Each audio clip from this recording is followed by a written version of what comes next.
As I've been implementing the MAP program, I have noticed some features of pre-literacy students that are unique that I'd like to review so that you can have the best time you can, most successful teaching experience. Materials. Do not assume that they know that you need to bring a notebook and a pencil to class. Okay. They may not know that papers that you hand out are important and that you will want them back the next day because they'll be working on it again. These are just some norms you have to get them used to. Rules of the class. So, some cultures think that copying off of another student is just helping them. Okay. There's nothing wrong with it. They don't call it cheating or something negative at all. It's just something that you do. So we need to be the people who say, actually, copying off someone from someone else, it isn't useful. You aren't actually learning. There can be a lot of irritation on phones. They might be taking a picture or a video of the lesson, and we can definitely encourage that. However, we have to make sure that what they're doing on their phone isn't texting and phone calls. They will most likely receive critically important phone calls during class. Could be having to do with their refugee status. It could be a program that helps with community services, their outreach.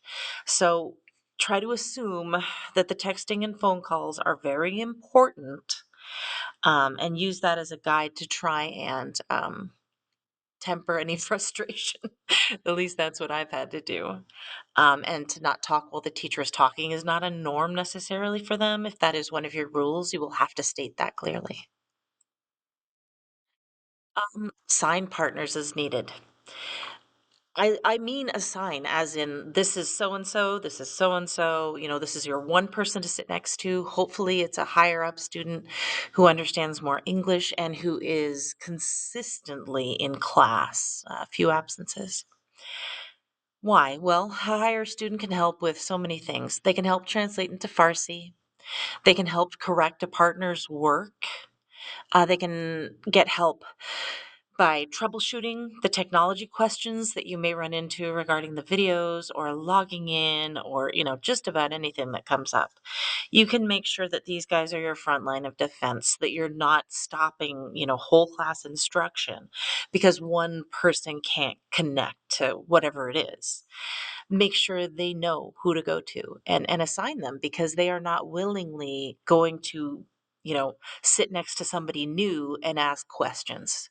They're just, often not in that place from what I've seen. So feel free to actually suggest this is a partner and then tell that person, this is what we're doing. This is why it's really important.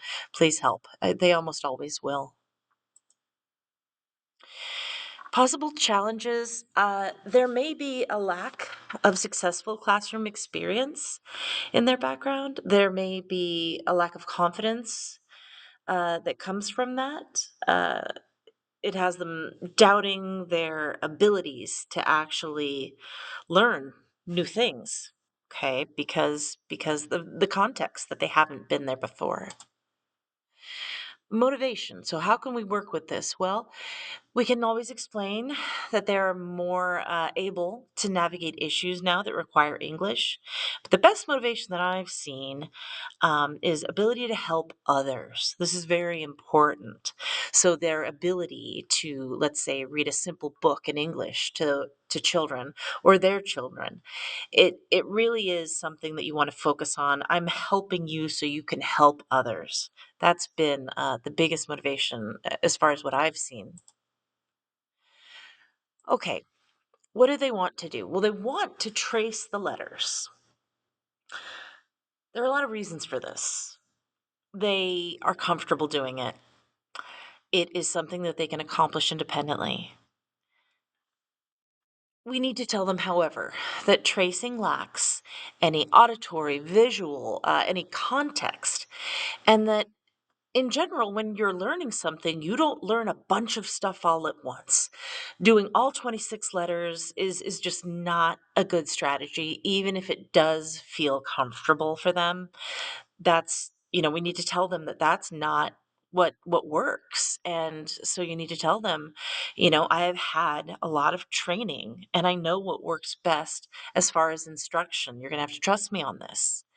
That you have had experience watching pre-literacy students move into a literacy level. This happens. If there's someone in your class that you can point to them and say, look, it has happened before, it will happen again. Explain to them that you are very confident in your ability to teach them, and so then they should be confident that they will learn.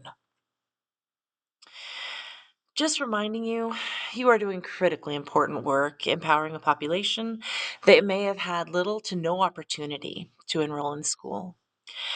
And you may never know how much you've helped change their lives by learning to read and write in English. Also, remember that you're not only teaching the student that's present in front of you in class, you are empowering everyone around them. The person, the family, the friends, the neighbors, everyone will benefit. You're helping them understand important issues that may arise, such as doctor's appointments, DMV appointments, refugee services, community outreach programs. This ability to speak English, it's helping them in so many ways with things that are coming up daily.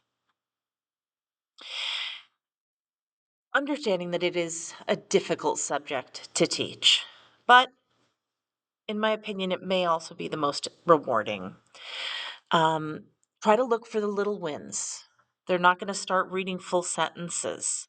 So look for small differences. For example, a student that is no longer too nervous to smile, right? They're starting to make eye contact. They're starting to relax. Maybe a student that starts sitting closer to the front. They sat in the back. They tried to just hide a little bit. And now they feel like maybe they can move a little closer, or a student that now feels comfortable asking questions. This is huge. Even if they don't know how to ask the question, even just raising a hand can feel like such a victory. So, even if you're not seeing huge changes, be sure that you understand the little wins and that it's not just affecting one student, you're affecting all of the people around them. You're doing an amazing job. Be patient and enjoy the success.